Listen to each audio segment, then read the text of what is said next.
Let me ask you something. Does it ever feel like your paycheck just disappears, like you're making money, but by the end of the month, you have no idea where it all went? Trust me, you're not alone. The truth is, most of us are making simple budgeting mistakes without even realizing it. But don't worry. Today, I've got you covered.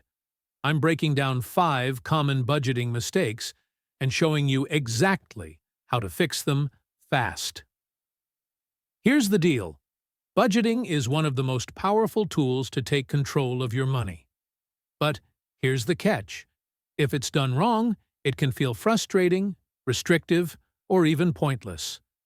And that's where so many people get stuck. The good news? These mistakes are 100% fixable. And by the end of this video, you'll know exactly how to avoid them and build a budget that actually works for you. So, if you're ready to stop struggling and start seeing results, stick around. And hey, if you're serious about taking charge of your finances, hit that subscribe button and turn on notifications because we're just getting started. All right, let's talk about the first mistake. One that almost everyone has made at some point: not tracking your spending. Picture this. You get paid, you're feeling good, and then, a couple of weeks later, you check your bank account and think, wait, where did all my money go? Sound familiar? Here's the thing. When you're not keeping track of every dollar, it's way too easy to overspend without even realizing it. It's not just the big-ticket items either. Those $5 coffee runs, random snacks at the gas station, or even subscriptions you forgot about. They all add up, and fast. Let me give you a quick example. Say you spend $15 a week grabbing lunch at work.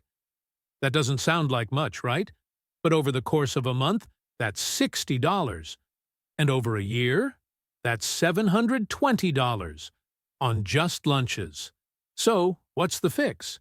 Simple. Track everything. Use a budgeting app like Mint or YNAB, which automatically sync with your bank account and categorize your expenses for you. Or, if you prefer something more hands-on, try writing it down in a notebook or creating a simple spreadsheet. The goal here isn't to judge yourself, but to see exactly where your money is going. Here's a pro tip. Go back through your bank statements for the last 2 or 3 months and highlight recurring expenses or purchases you didn't even realize you were making. Trust me, this little exercise can be a game changer. Once you start tracking, you'll feel so much more in control. It's like turning on the lights in a dark room.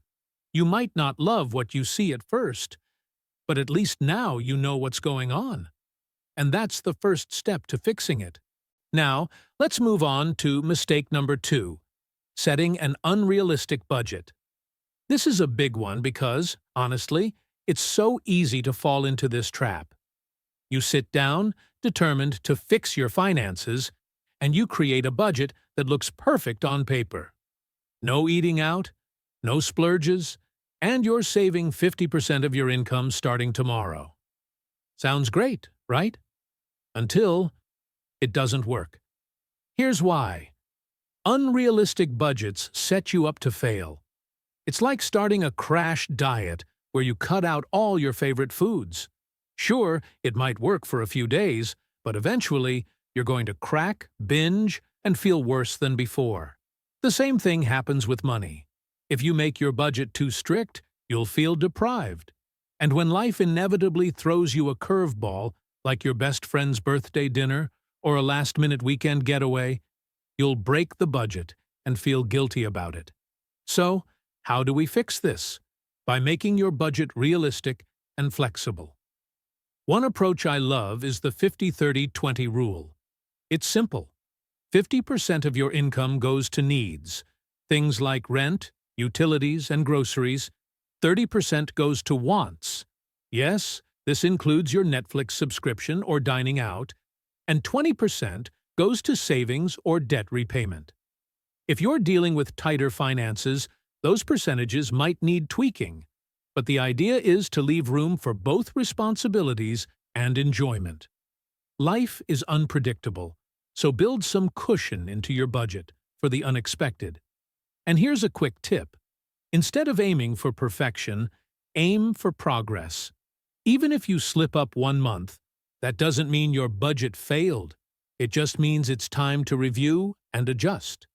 Remember, budgeting isn't about restriction. It's about making your money work for you, not against you. All right, here's mistake number 3, and it's a big one: ignoring emergency funds. Let me ask you this.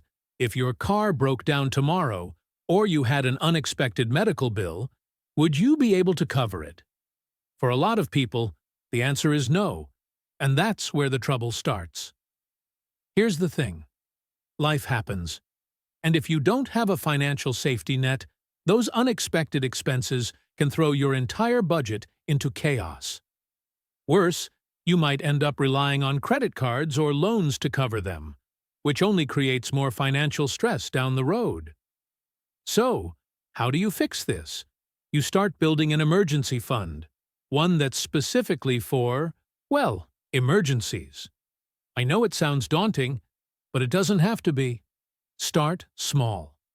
A good goal for beginners is $1,000. Once you hit that, aim to save 3 to 6 months' worth of essential expenses. Think rent, utilities, groceries, enough to keep you afloat if something major happens, like losing a job or facing a big medical expense. Now, you might be thinking, but I can barely save anything right now. That's okay.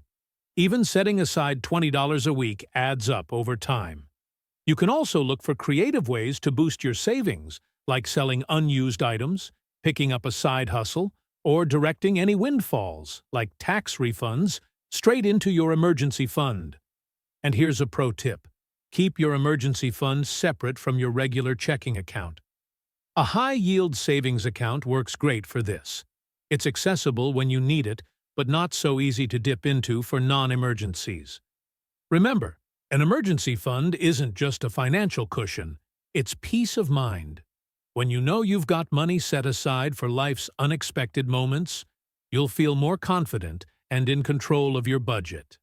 Let's move on to mistake number 4, not reviewing and updating your budget regularly. Here's a little secret. Not every month is the same. Your income might vary, your expenses might shift, and you might even have new financial goals or priorities. But if you're not reviewing your budget to keep up with those changes, you're setting yourself up for financial stress. A lot of people think that once their budget is set, they can just forget about it. But here's the truth. Your budget needs a regular checkup, like you would do with your car. If you don't adjust for things like a raise at work, a change in rent, or new spending habits, your budget quickly becomes outdated. And suddenly, your numbers aren't adding up, and your spending might be out of control. So, what's the fix here? Make reviewing your budget a habit. I recommend sitting down at least once a month to check in with your finances. Go over your income and expenses. Are there any changes? Are there any areas where you're overspending or undersaving? Use this time to see how you're tracking against your goals and make adjustments where needed. And don't be afraid to make those changes. If you've got more room in your budget this month because you didn't go out as much, maybe you put that extra money into savings or pay down debt.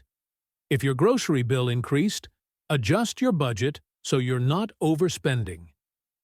A quick tip: set a reminder on your phone or mark it on your calendar so you don't skip your budget review. Over time, this simple habit will give you a clearer picture of your finances and help you stay on track to reach your goals. All right, we're at mistake number 5, and this one is a sneaky one: overlooking small subscriptions and hidden fees. It's so easy to sign up for a subscription service and then forget about it, right? Maybe it's that streaming service you rarely use, the monthly app you tried out for a week, or even the gym membership that's been collecting dust. Those small charges might not seem like much on their own, but when you add them up, they can seriously eat into your budget.